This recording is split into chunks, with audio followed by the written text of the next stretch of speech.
Okay, good morning, Parashat Vayesheb. I would like to dedicate our learning today to two very special people. One of them is my sister Judy.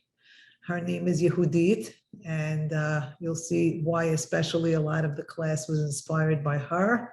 And my Aunt Flora Towell. The two of them are currently traveling in Israel. And the reason I feel so moved by what they're doing is because my aunt was not going to get to Israel. She goes every year to visit my cousin Mary Towell. This is the time of her yortzeit. She wasn't planning to go because she didn't have someone to travel with. And when my sister Judy asked her about it, she's right away, Judy said, I'll go with you. And what I think the parasha is really begging us to consider in life is not the whys, but the why not. And they both decided why not. And there they are, gallivanting as we speak in Israel. So I wish them safe travels. This week's parasha, Parashat Vayesheb, has a few main components. I'll give you first an overview, and then we can delve into some specifics, and hopefully we can come away with some Chanukah messages as well. So the scene opens up, Perek 37, opens up Yaakov. It says Vayesheb Yaakov. It seems as if Yaakov is settling in, or from the word shuv, maybe he's returning back to the land of his fathers. And they give his ele toldot. Last week we had seen the toldot of Esav. Now we're seeing the toldot of Yaakov. We're going to focus in, the lens is zeroing in from here forward on Yaakov's family. And right away, not only does it narrow its search to Yaakov's family, but from it within Yaakov's family, right away it goes into Yosef is 17 years old. He was Ro'eh et Echav Batzon. He was a shepherd with his brothers. And it goes on to tell us maybe that he was the underdog. He's a Na'ad with Bnei Bilha and Bnei Zilpah. And they were the wives of his father. In other words, the family seems to have placed a line in the sand. It seems to be that the children of Leah, they are one camp, and then the children of Bilha, Zilpah, and even Rachel seem to be in another camp.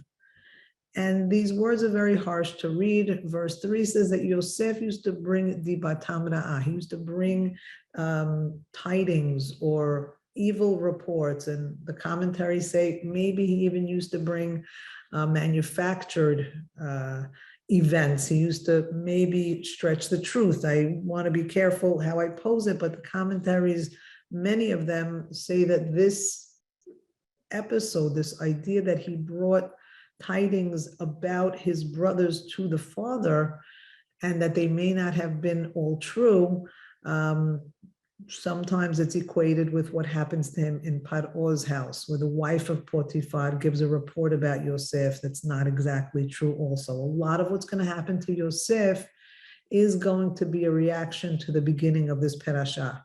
So before I go any deeper, the overview is the beginning starts out Yosef, family life with Yaakov and his brothers. Of course, the famous dreams he has, and those lead him to become sold. He ends up being sold and delivered into the hands of Potiphar in Egypt. Then our story's interrupted. We get a commercial break, and the narrative of the Yosef story, the lens shifts, and we go into the story of Yehuda and Tamar, where Yehuda goes down. They say possibly he went down morally, maybe he was depressed, he was emotionally down. He ends up marrying this woman. He has 3 children with her, and the first 2 children are first 2 sons that are married to this woman Tamar.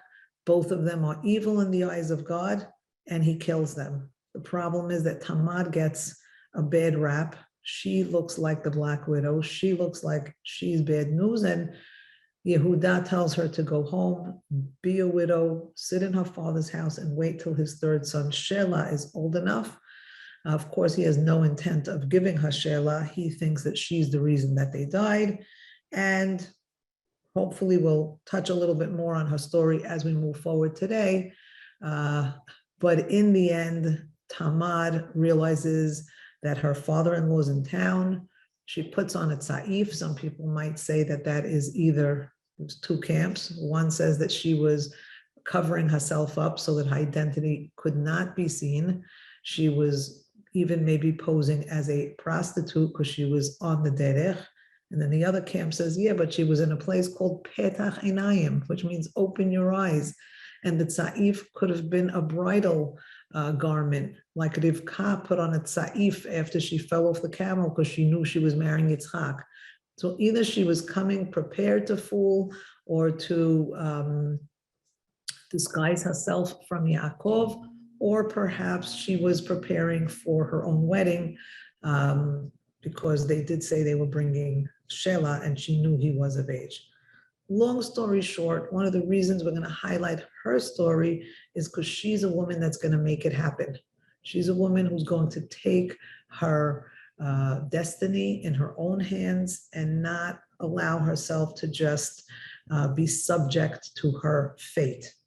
Same thing next happens to Yosef. He is in the next story that opens up after the Yehuda and Tamar story. The lens pans back to Yosef, and now he's in Potiphar's house. So we have to ask ourselves, why is this story here and interrupting us? Hopefully we'll get to it as we move on. Next, Yosef is in the house of Potiphar, and everything he touches is blessed. Potiphar acknowledges it, recognizes it, and makes him the ruler and the chieftain of his house, and puts the keys to everything in that house for Yosef to manage. The wife of Potiphar entices Yosef. Yosef refuses, and she ends up framing him. He had left his jacket, and she uses it as evidence that he tried to attack her or come on to her, and Yosef ends up in prison. In prison, there too, so we're going to have in our story 4 times Yosef is thrown to the bottom, and 4 times Yosef is going to rise to the top. He rises to the top. He's recognized in his father's house as being the #1 guy. He gets the jacket, the Technicolor Dreamcoat. He goes to Potiphar's house. He rises to the top there. They give him the keys to the mansion. He goes into the jail. And what happens in the prison ward? Even the man in charge of the prisoners realizes that Yosef has a special presence, that he is blessed, and he puts Yosef in charge of the prisoners. So everywhere he goes, somehow he ends up rising to the top. And we know next week he's going to go to Paro's palace, and there he's going to rise to the top as well. And so the question we want to address today is, how is it that we could keep getting up? How is it that we could keep rising? How is it, what can we glean from these stories so that we tap into the intelligence that's being given to us here in this week's parasha? They're showing us this Yosef, and no matter how, like a dough, no matter how much you push it down, like a spring, the harder you push it down, the harder it rises up. We don't want to be pushed down to rise up, but there is a Hebrew term, Yerida letzorech aliyah. We see it throughout a lot of the Torah. We go down to Mitzrayim in order so that we can make our aliyah back up to Eretz Israel better than we had. We go, it starts from the very beginning. We come down from Gan Eden, and the idea is, and I want to focus today on the aliyah component. We don't want to talk about the Yerida, that's the uncomfortable part. But the aliyah part, the part where we're going to literally pick ourselves up from our bootstraps, that's the part we want to focus on. And I think Yosef's dreams, right from the onset, they are going to give us some ideas and some clues, because those are the clues that God had given to Yosef. God told Yosef, I'm going to show you how it's done. You know, the words chishev et haketz. God already knows the outcome, the ketz, the ending. And so at the beginning, he's going to give us the tools that we need so that we could go through the process. I believe that that's what Yosef's dreams were. Yosef's dreams were a guidebook on how to maneuver, how to manage what his road and his journey was going to be.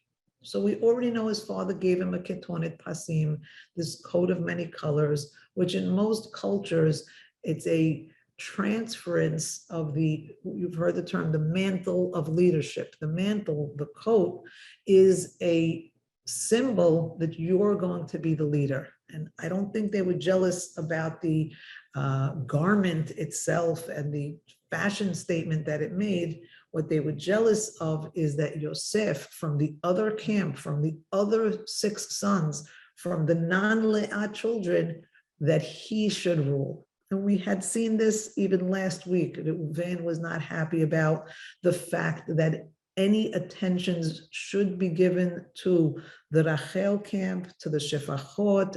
That was something to them.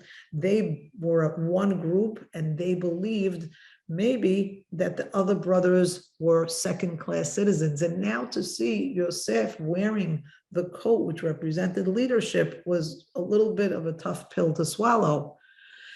So they see in verse 4, Ki oto ahav avihem, that he's the one that their father loves from all of the brothers, and they hate him. And they can't even speak to him le shalom. Shalom is going to play a very big role in our story between this week and next week. Shalom is what is ever elusive.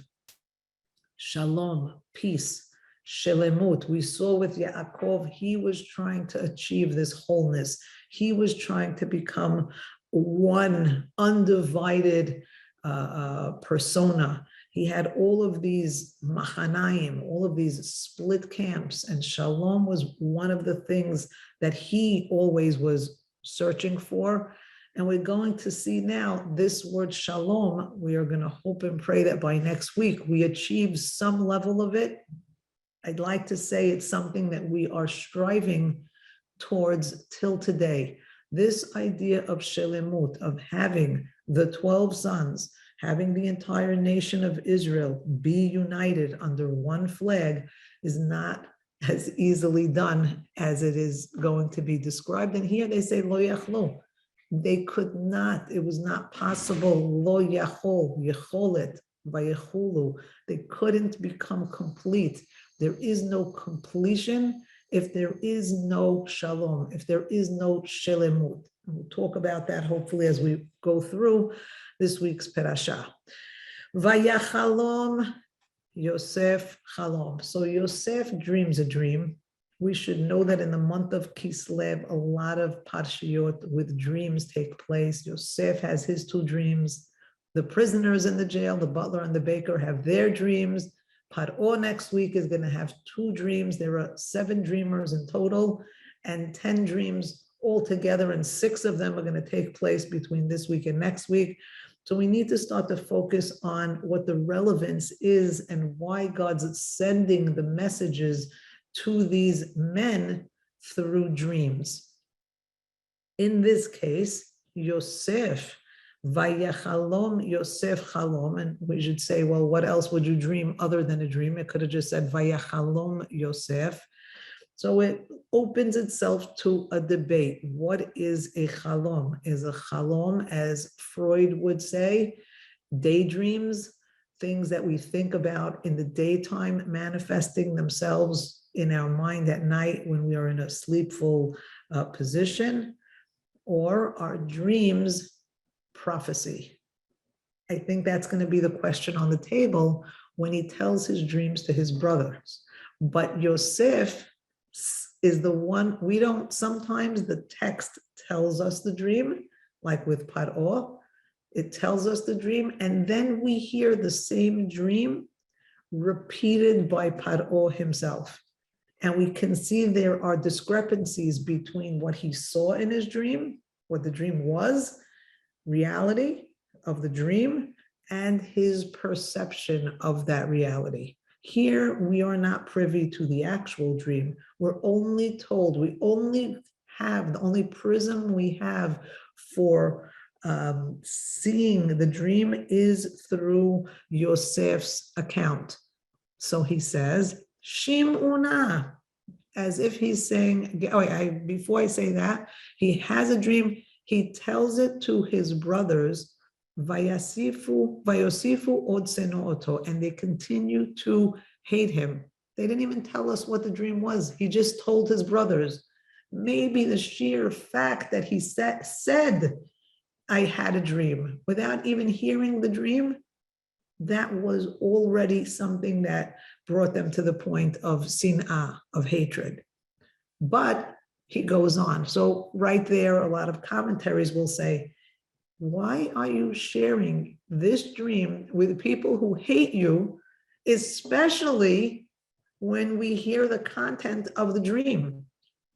If you say, I had a dream, and somebody says, oh, tell me a dream, okay, that's an invitation to tell you a dream. But if you tell somebody I had a dream and they hate you just for having had the dream, unless the dream is about them winning a lottery, I think you should keep it to yourself. But he goes further and he says, Shim'una, listen to this dream that I dreamt.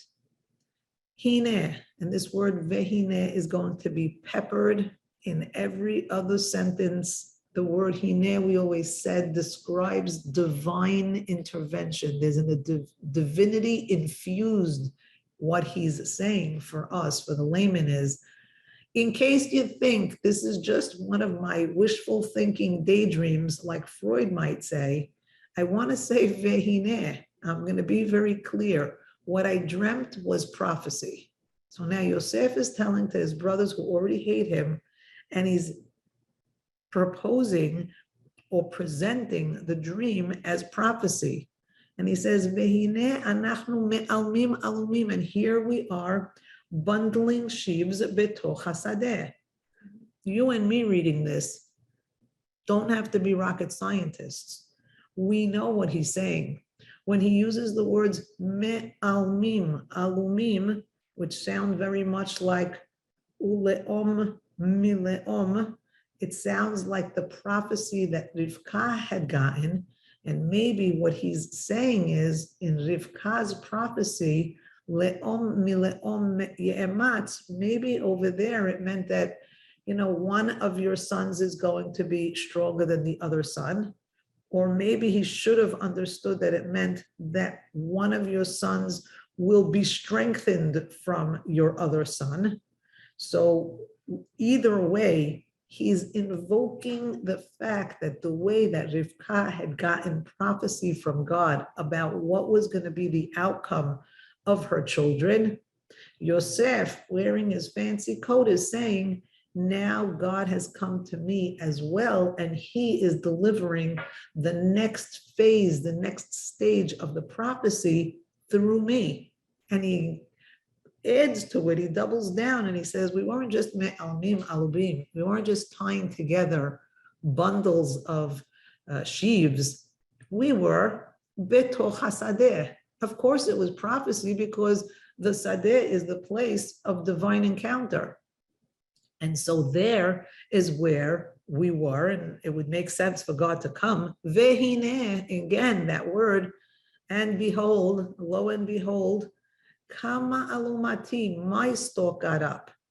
Vegam nitzava, it didn't just rise physically, it wasn't just in a vertical position, it was nitzav, it was mutzav, it was in a position of control and strength and leadership. Vehine, in case you thought I was exaggerating, this word is really everywhere. Tesubena alumotechem. You know what your bundles did? Your bundles all encircled around. Vetishtachavena le'alumati, and they all bow down to my bundle. Now, some dreams are more cryptic than others. We know in Paro dreams, his dream is so cryptic There's fat cows, there's skinny cows, they're coming out of the marsh. After the skinny ones swallow the fat ones, they stay skinny. There's some part of decoding that needs to take place in those dreams.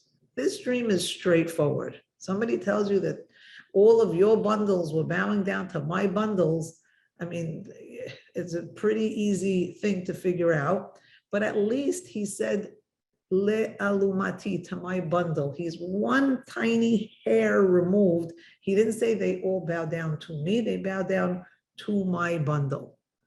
And the brothers come and ask a great question. Now, we usually read it as a snide, oh, hamaluchtim loch aleinu. Oh, what do you think? You're going to be a ruler over us? Imashol sholbanu. What do you think? You're going to be a king over us? What are you thinking to yourself? Vayosifu odsenoto. They hated him more because of his dreams and because of his devarav. Let's go today with the devarav, meaning words or sayings or the way he spoke. I'd like to suggest that maybe the brothers knew already he's wearing the coat, he's walking the walk, he's talking the talk. Maybe they already accepted the fact that he's going to be their ruler. They didn't like it, they hated him because of it. But maybe what they were asking was, when they say, Hamaloch timloch aleinu, when they say, are you going to be a melech over us? Maybe they were asking a question. Maybe they were opening the door a smidge, just a suggestion. Maybe they were asking, okay, Yosef, so you're going to be the ruler, you're in the middle of the circle, and we're all bowing down to you. But what type of melech are you going to be? Are you going to be a melech of absolute power, an absolute monarch, where you have exclusive dominance and dominion over us? Or maybe imashol timshol banu. I don't think they were asking the same question twice, because again, the Torah doesn't waste words. I think they were asking, what is going to be your format for leadership?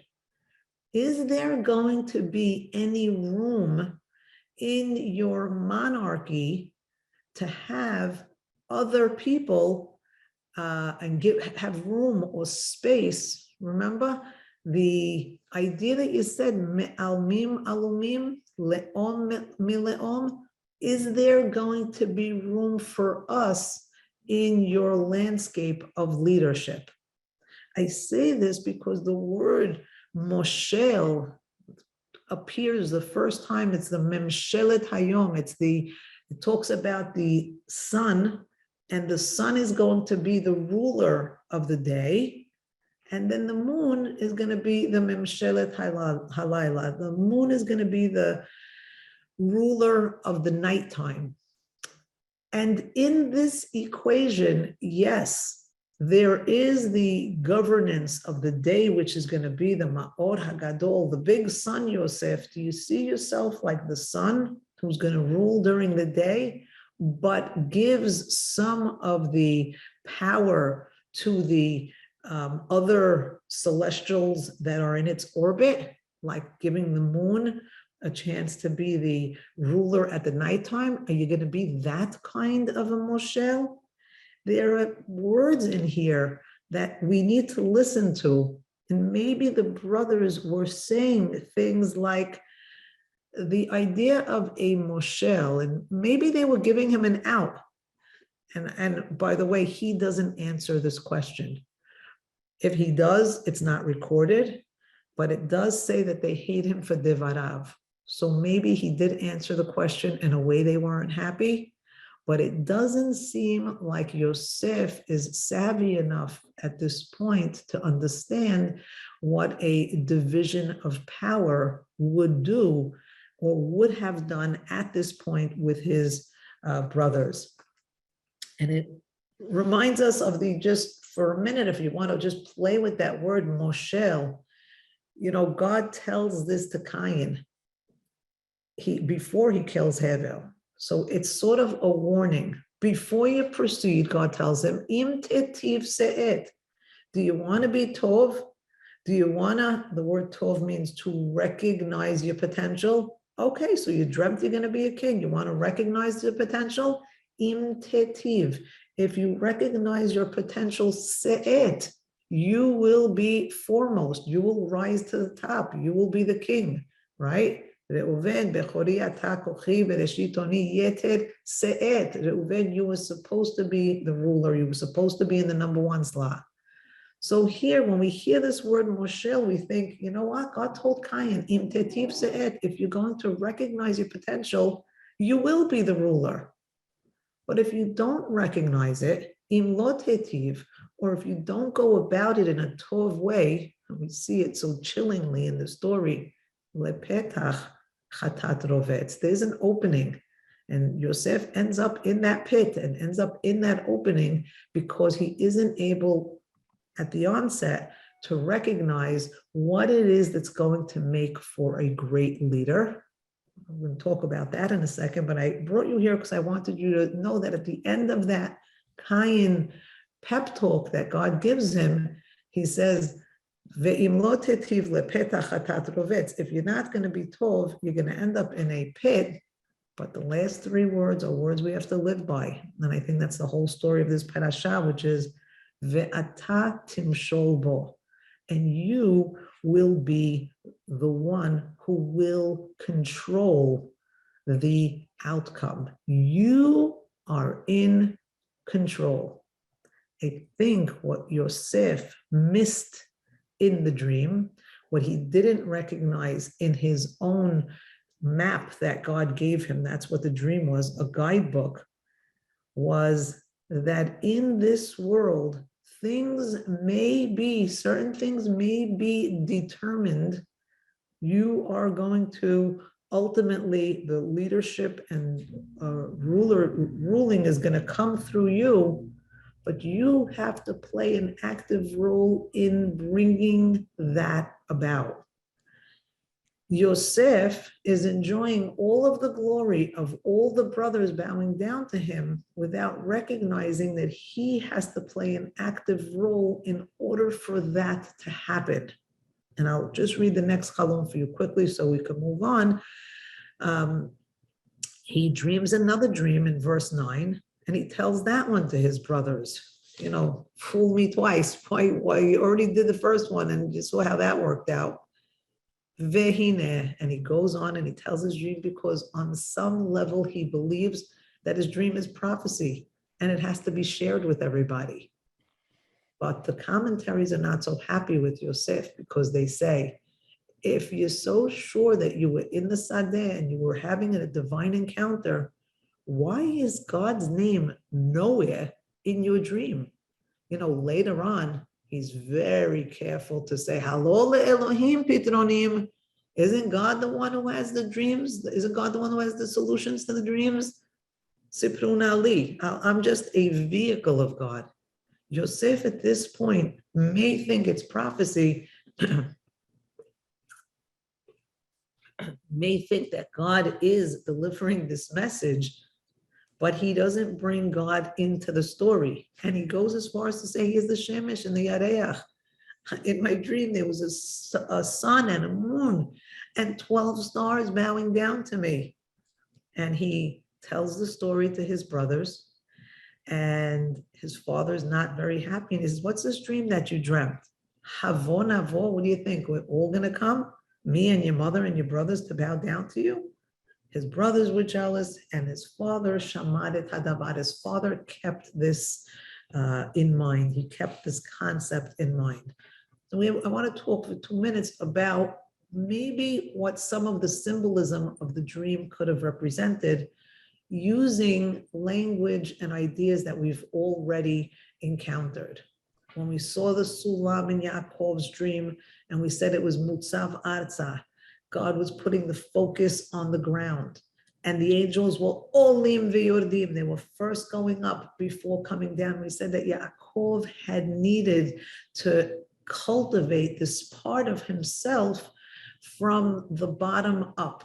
He needed to go, and we considered the bottom meaning the heart, and up to the mind, meaning emotions to the brain, to the intellect. We had said about Yaakov at the time that he mastered the intellectual world as the Yoshev or Halim. He pondered and he had all strength of mind, but what he needed to cultivate was going to be a sense of morality that comes from the emotional part. And he had to go out into the world and go out of the tent and encounter society and engage with the world in order to cultivate that side of himself. Well, maybe what God is telling Yosef here is the first dream. I'm going to give you I'm going to show you, Yosef. I'm going to show you that if you want to have strength, of course, when we're bundling the stalks together, any one stalk of wheat by itself is going to end up lost in the wind. So in order to have a strength, we need to tie all these stalks together. There's strengths in numbers. I'll say, united we stand. We need this sense of unity to be able to survive in the world, to have safety, to have security. But also maybe the fact that what we're bundling has agricultural roots, is tied to the ground, is tied to the physical, is, I'm going to say, in the lower world, in this world. So maybe what God is saying is it's time for you to first work on getting your emotional self together, bundling your emotions, bundling everything on the lower realm of yourself. And once you do that, the way to reach the pinnacle, the way to reach the top, because it's clear that Yosef at this point wasn't completely, I don't think you'll find one commentary that will say that he had a mental acumen and was developed intellectually. He has to go through a process to get there. They tell us he's 17 years old. We don't expect it of him, but we expect him to get on that road. And God is going to tell him, the first thing you have to do is really unite with your brothers. You're not going to get to where you need to be until you are one with them, until you have this shalom, until you accomplish this shlemut. This bundling with your brothers is going to be an avenue for you to then understand the second dream. If you want the celestial beings, and not just everything above, if you want to connect in an intellectual way, if you want to have a meeting of the minds, you have to first have an emotional connection.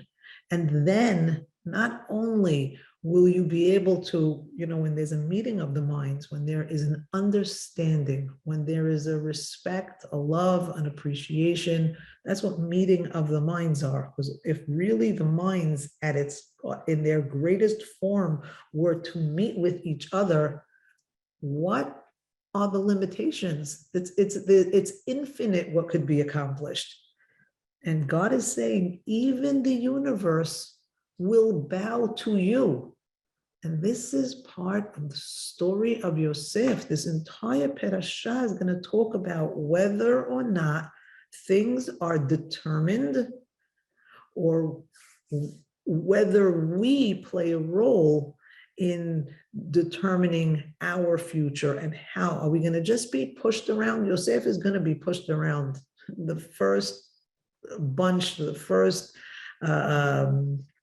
for a large part of this parasha, Yosef is being pushed around. Things are happening to him. He's getting his coat stripped from him. He's getting thrown in a pit. He's getting sold. He's getting told what to do in Potiphar's house. He's getting told what to do in the prison. Everything is happening to him. There's gonna come a point where he has to stand up and he has to say, wait a minute, I am the director. I am the one who gets to choose what happens to me. Why am I only having everything done to me? At what point do I play an active role in what happens to me?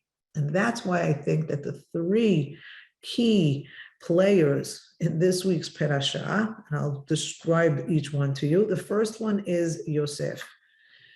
Yosef is going to come, and it's going to happen mostly next week. We see a smattering of it this week. This week, he's already becomes sensitive. Remember, I told you the emotional part. When he becomes emotional and sensitive to the feelings of the fellow prisoners, that's where his mind starts to open up. That's where he really becomes Ba'al HaChalomot. He's not just one who has dreams, he owns dreams, he interprets dreams, he understands dreams. And the only way to understand dreams is to understand that part of the dream is already determined if it's prophecy, but the other part of the dream is, how are you? How is the dreamer? What role is the dreamer going to play in order for that to come to fruition? In order to cross the finish line, what are you doing about it? So Yosef, and since we mentioned Yosef, before I talk to you about the dreams of the prisoners, now might be a good time to talk about why the story is interrupted with the Yehuda and Tamar story. And a lot of people give the starring role to Yehuda. I would like to give the starring role to Tamar, because I think that Tamar is a heroine, and her story shows us what Yosef needs, what Yosef needs to learn. But it's not just Yosef who needs to learn this. It's every single one of us. And what Tamar brings to the table in her story, and maybe we'll look at it for a minute. If you go to chapter 38, chapter 38, we could go to verse 13. It's the top of page 210 if you're in the Stone Edition Chumashim. Vayugad le Tamar lemor. So here she is sitting as a widow in her father's house, and it is told to her, Hine chamich ole timnata. Hey, your father-in-law is coming up to Timnah, lagoz sono, to shear his sheep. And what does she do? She takes off her widow's garb and she covers herself with a tsaif. And this is why I say she puts on a tsaif. What is she doing? Whatever it is you want to say she's doing, whether she's going out there to hide her identity from Yehuda, or whether she's going out there, because she's going, you'll see, Vatit alaf Vayesheb bepetach einayim. She covers herself with this veil and she goes to a place called Open Your Eyes, which is on the way to Timnah, because she saw that Shelah had grown up and he wasn't given to her as she wasn't given to him as a wife. So yes, you could argue, you didn't bring Shelah, either you didn't bring him yet and you're bringing him now, or you didn't bring him yet and you have no intention of bringing him. Either way, why do I celebrate and applaud Tamar? She doesn't just sit home. She doesn't say, woe is me. You have to realize in biblical times, a widow has nobody to care for her. She has nobody to sustain her. She's not getting alimony. She is in the poverty class. She has very few prospects, especially since nobody else will marry her because she's betrothed or promised to the third son. But unless that son marries her, she's really in no man's land. And she decides that that could be her fate. This is me and woe is me. Or she could take control. of her destiny. And what does she do? And the words are beautiful because the word vatakom is used for her.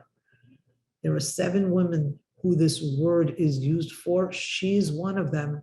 Vatakom means to get up and do something about your situation, to grab a hold of the situation, like Esther. She's going to get up and she's going to grab a hold of her situation. And women in Tanakh who do this are women who end up changing the trajectory of where the train was headed.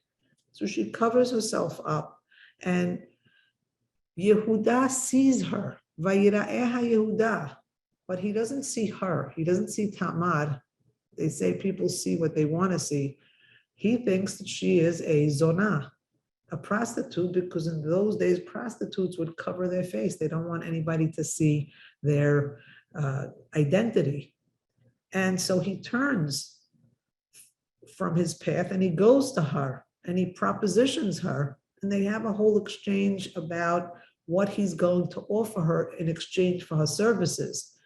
And he says, look, I don't have my wallet on me right now, but I will give you a gidi izim min hatson. I will give you from my flock gidi izim, which is very telling because they use the blood of gidi izim to stain Yosef's coat, to show it to their father, to have their father believe that he was torn apart by a wild animal. And so here the text is telling us Yehuda has not yet come to full circle to where he needs to be. And she says, all right, I accept it, but I can't take a gedi izim on your word alone. I need you to give me collateral. I need you to give me an eravon. And this word's going to play a huge role also in next week's Perashah, because Yehuda is going to use himself as collateral for Binyamin. This word eravon, hang on to it. And he says, well, what do you want me to give? What is it that I should give to you? And she says, I want your signet ring, your wrap, and your staff, your makel, your mate that's in your hand.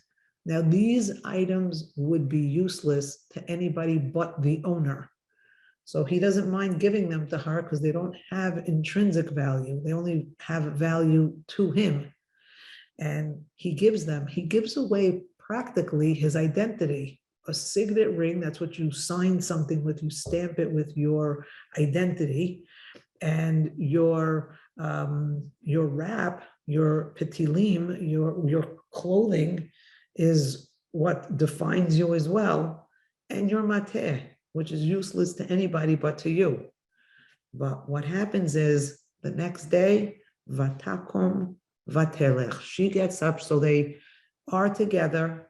She does become pregnant, and what happens is she now has a scarlet letter A on her, because the townspeople come and tell Yehuda, you know, your daughter-in-law that was supposed to be sitting like a good girl in her father's house has gotten herself pregnant. Now Yehuda hasn't cared about Tamar, maybe hasn't thought about Tamar, certainly hadn't considered Tamar or supported Tamar in any way. So to him, Tamar was just an annoyance at this point. And what does he say when he hears that Tamar had become pregnant? He says quickly and callously in the same verse, when they say, Hine hara lezenunim, she has committed harlotry and she has become pregnant, in the same verse, Vayomer Yehuda hotziuha vatesaref. You could get the chills from how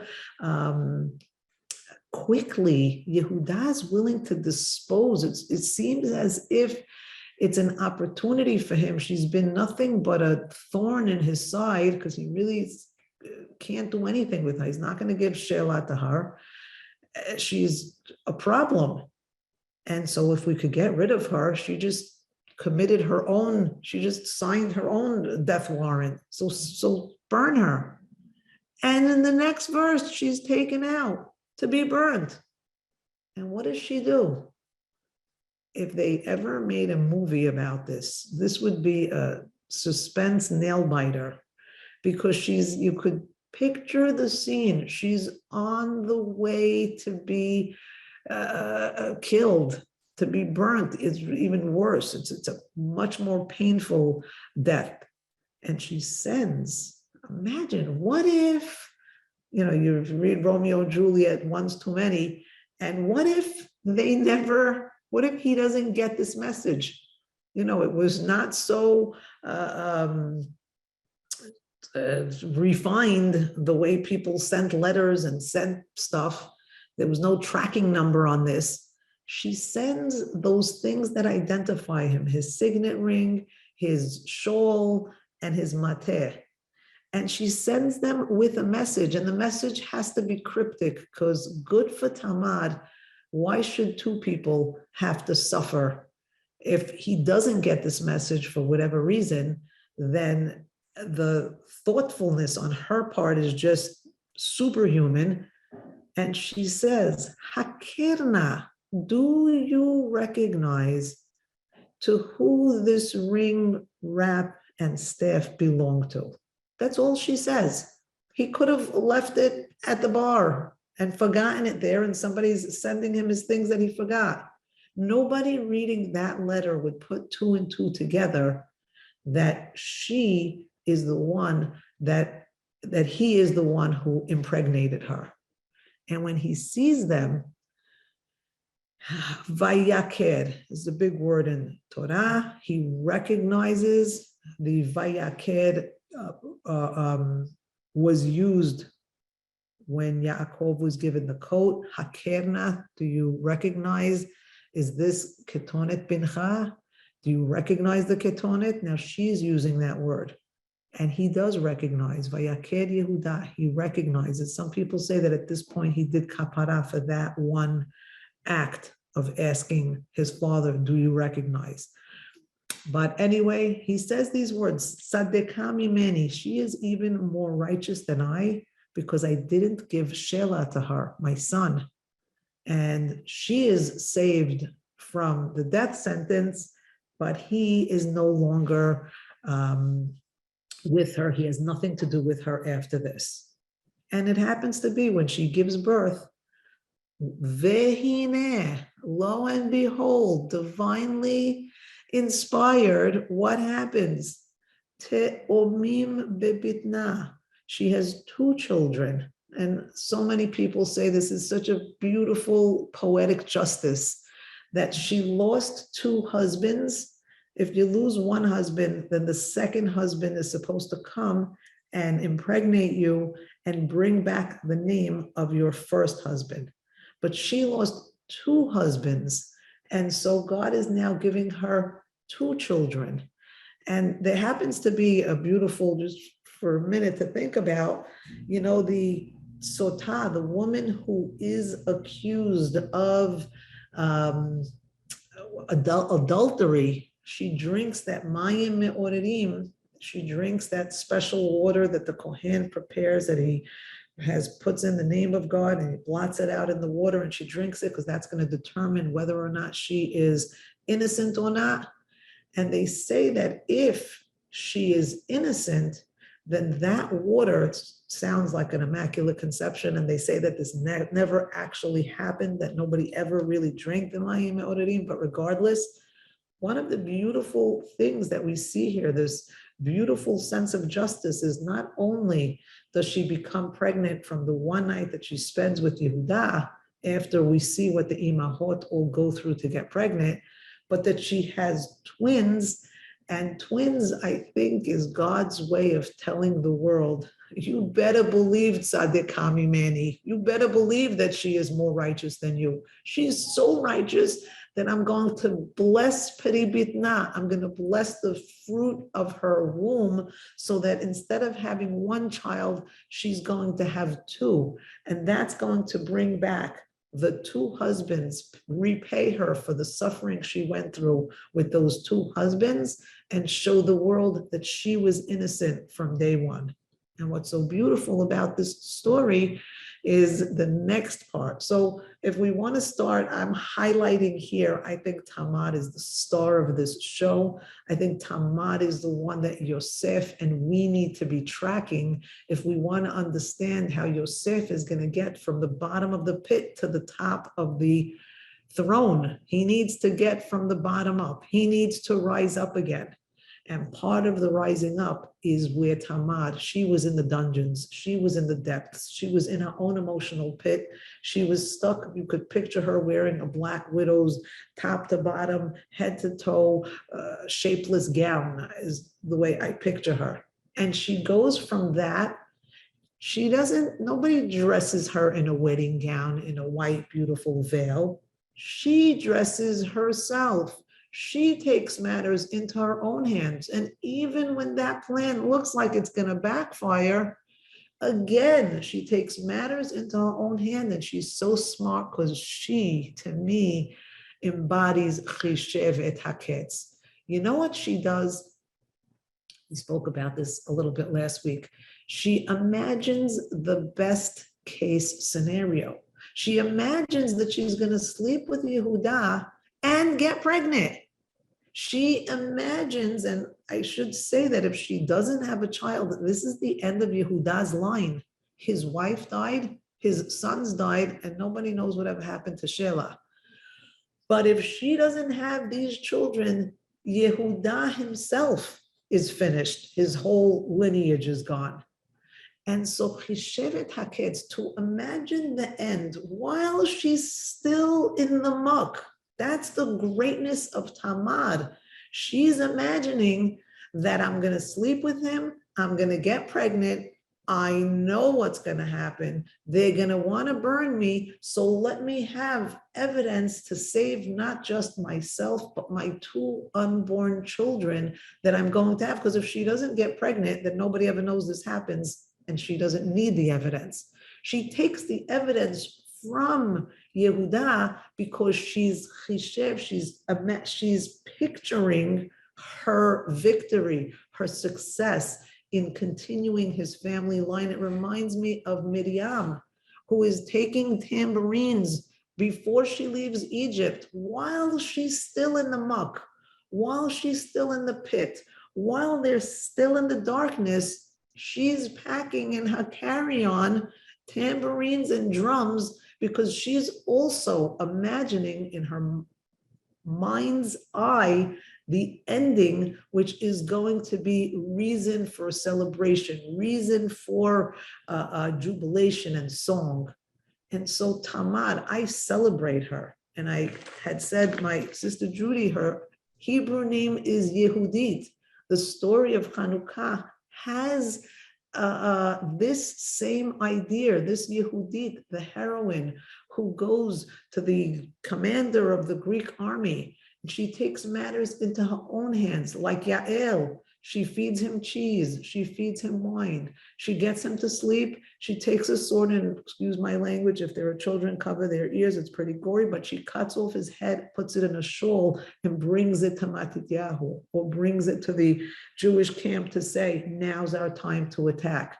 This Yehudit is one of the heroines of Hanukkah. She's one of the reasons why, like Yael with Sisra, why we're able to have our armies come and defeat the enemies. And this spirit, the spirit that Yosef is yet to learn, but the Torah is going to insert it here in the middle of his story, is one that says, you control your events. You have within it, if you give up, if you think it's game over, I'm sorry to say, then it is game over. If you think that there are no more options and you're done for, you're done for. And what is God saying? God is saying, look at Tamar, look at Yehudit, look at Yael, look at Miriam. Vayesheb et haketz, start thinking about the happy ending, not the bad ending, not the ending where you're going to be defeated. because there's 4 of you and 4 billion of them. That's not what you're supposed, that's not the myth you're supposed to be doing. Which really takes me to the Hanukkah story, because I'm sorry, I see it's getting so late. Maybe I'll take one story just to take you towards the end of the Perashah, and then we'll tie it up with Hanukkah. That was the gift that the dreams of the ministers of Paro gave us. In those 2 dreams, just to go through them quickly, the butler dreams of being in Pharaoh's court again and doing what? If you want to see it, it's in chapter 40, it's verse 9. The Sara Mashkim tells his dream to Yosef, and he says, here I am in my dream. I am present and accounted for. I am an active participant in my dream. And there are these vines in front of me, and the vines are proliferating. And I take from them, and I squeeze them, and I take the cup of paro in my hand, and the verbs are jumping off the page. Va'ekach, va'eschot, va'eten. He's a busy beaver. He's taking, he's squeezing, he's giving. We could talk about this another day, that the word kos appears in his story 4 times here, and then at the end of the Perek, a 5th time, because that's part of the Pesach story as well. The first exile, God did everything. Atem tacharishun. You sit back, God's going to do everything. But the next redemption, we're going to have to take a page out of the butler's story. He's telling us how to do it, because he goes from the dungeon back to the high place, back to the high court, back to service the king. He's so much in the king's orbit that when the king has his dream, this guy is right there to say, oh yeah, I remember a guy Yosef in jail. He's there, he's front and center. How does he go? By the way, in those days, you went to jail, there was no jury, there was no trial, there was no appeal, there was no lawyers. They threw you in the dungeon, they threw away the key, that was the end of you. You never saw the light of day again. For this guy, Sara Mashkim, to go back and be in the king's good graces enough that he could have a conversation with the king, is telling us the whole story. You want to get out from the bottom, you want to pick yourself up, you gotta be active. You gotta play a role. You gotta ekach eschot and eten. You gotta do something. As opposed to, if you want to just see the opposite of that, is the baker. He's sitting like a lump on the log. He does nothing. He says, oh yeah, me too. He figures he'll also get a good interpretation. And what does he say? He says, guess what? There's these 3 baskets on my head. Did I make them? Did I bake them? Did I grind the flour? Did I shape them? Nothing. 3 flour baskets appeared on my head. Bad enough, he wasn't active in getting them there. But once they got on his head, the birds are coming and they're eating from the baskets of his head. And what happens? He does nothing. Is he shooing away the birds to protect the basket? Nothing. He's so inactive that what's going to happen to him? This is a perfect, easy example for Yosef to see. If you do something about your situation, you'll get out from the bottom and end up on top. If you do nothing about your situation, you could just as well consider yourself the baker who's going to be hung and the birds are going to eat at his body because he's useless at this point. And now to bring this idea to the Hanukkah holiday that is coming, God willing, next week. There are 2 major, in the Talmud, there's a major debate of how we light the candles. You know, Bet Hillel says, and this is what we do, we light day 1, day 2, day 3, Ma'alin Bakodesh. We go up every day and we light an additional candle. And what Hillel's candles represent are what was together with what is. On the 4th day, for example, I'm going to light the first 3 candles. I'm going to bring in the past. I'm going to light what was, and I'm going to bring it into the present. And now the 4th candle, let's say, is going to represent today. I am celebrating reality as it is. And there's an acronym, Chanukah, could stand for Chet, 8, Nerot, Vehalacha kebet Hillel. Chet nun vav chaf he. Chet nerot vehalacha kebet Hillel. Spell the word Chanukah. This is how we light our candles. And the idea is that we grow, we bring from the past, and every day the present is adding on to the past. But maybe we should have in mind, Elu ve'elu, we shouldn't just disqualify what Bet Shammai has to teach us. I think is a very powerful lesson. Bet Shammai is going to say, you should start with 8 candles. Now, why am I starting with 8 candles on the first day? Why am I lighting all 8 candles?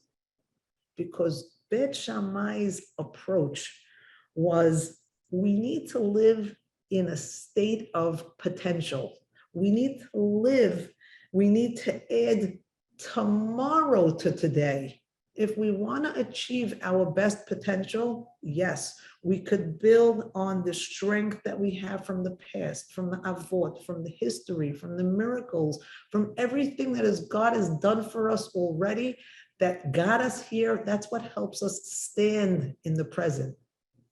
But Shammai is adding an extra piece, and we should have this mind, and we should bring this to our thought process when we're lighting the candles. Even though we're lighting them like Bet Hillel, we shouldn't disqualify the thought of Shammai, which says, I want to take tomorrow and bring it into today. I want to bring into the present what has yet to come, what hasn't yet been, what I haven't yet seen, what I could only imagine.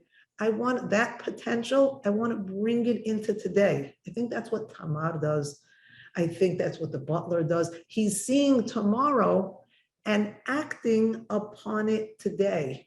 Now, why was there, and maybe we'll end with this, why was there such a disconnect between the Hellenistic, the belief of the Greeks, and the belief of the Jewish people? Why were they so hell-bent on destroying us?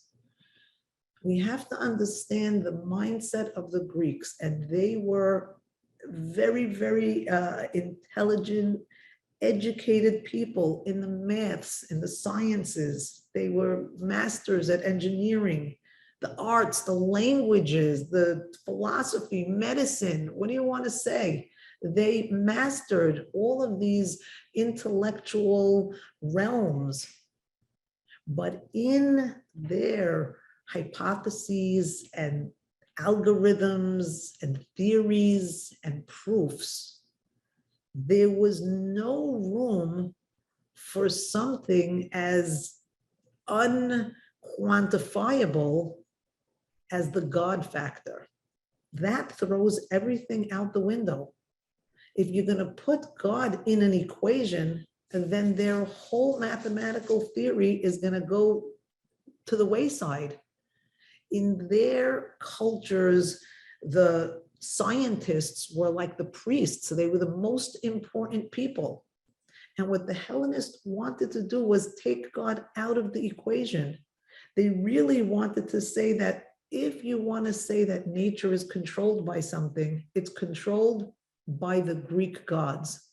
But humans don't have any control over that. You have to pray to the gods, you have to bring gifts to the gods, you have to build monuments to the gods so that the gods will control nature in your favor. But what they took away was what God gave us on day one.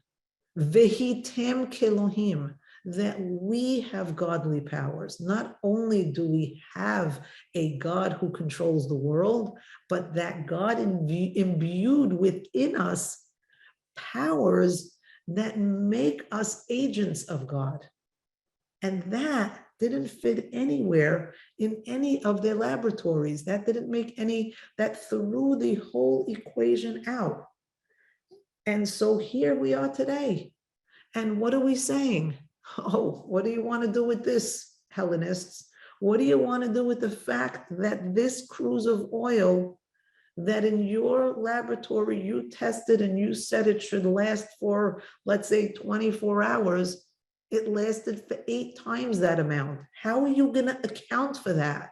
We account for it because we say that God is in this world. And in the world that God occupies space in, he also controls all of the elements. And that is something that they wanted to break. They wanted to break us from our God, from our notion, from the idea that we have a power. Our having a power, our feeling that we have some kind of an authority in the physical world was threatening to them. And that's why the first thing they tried to destroy was the temple, was our connection to our God. But as we light those candles, those Hanukkah candles, every year, we're showing the world that the light, not just of the menorah, that the light of the Jewish people, that what's going to illuminate the darkness, that's what's going to take us out of a pit and out of a board and out of a dark space, whether it's an emotional dark space or a physical dark space, is the knowledge that God gave us a potential, and that potential is of renewal, that we could constantly be recreating, that we could constantly renew ourselves, that we have this ability to control our destiny. We don't have to endure any fate, no matter what the nations want to bring our way. Our candles, our light is showing our inner light. Our Tselem Elohim is radiating, and it's telling the world, no, life is more than what you could measure in your laboratory. There is a part to the physical world that God has placed here, and it's the job of the Jewish people to take that and show it to the rest of the world. We're not keeping the light for ourselves. We're putting the light at our windows. We're sharing it with the world. We're saying, here you go. Because what's going to make us almim alumim, ultimately, what's going to allow for the world to be able to unite, to be bundled together, to be safe and to be secure, when all of the nations could bundle together, it's because we all see and recognize the light that we each have. We all see the godliness in each other. And that was Yosef's dream. That's what Yosef was being told by God. Look at the light in your brothers. Don't just look at your own greatness. Don't focus on the fact that you're being bowed down to. Look at their light. That's what makes for a king. That's what makes for a ruler. The greatest kings are the ones who serve their people because they see the greatness in their people. This Hanukkah, I hope and I pray, when we light those candles, they may emanate from within us, from our very soul, from our very inner light. I hope that we have enough to radiate not just to our front windows and not just to our neighborhoods, but I hope that that light is strong enough, because the stronger it is from where it comes, that's how far it's going to radiate. And all you need is one light, one candle to dispel a ton of darkness. How much darkness does it take to dispel a candle? But how much darkness could be dispelled by a candle? One light lights up an entire room. Every one of us is a candle. Every one of us has light. Every one of us has potential. And I hope and I pray that we're able to dig deep, allow that to illuminate ourselves, put ourselves in a place where we're able to rise above the mundane, rise above our fears, our anxieties, our depression, our pain, whatever reality is as it is. And remember Bet Shammai, create a story for tomorrow and bring that story in to your narrative today. Chag Sameach, have a beautiful week. And again, I see I went over time.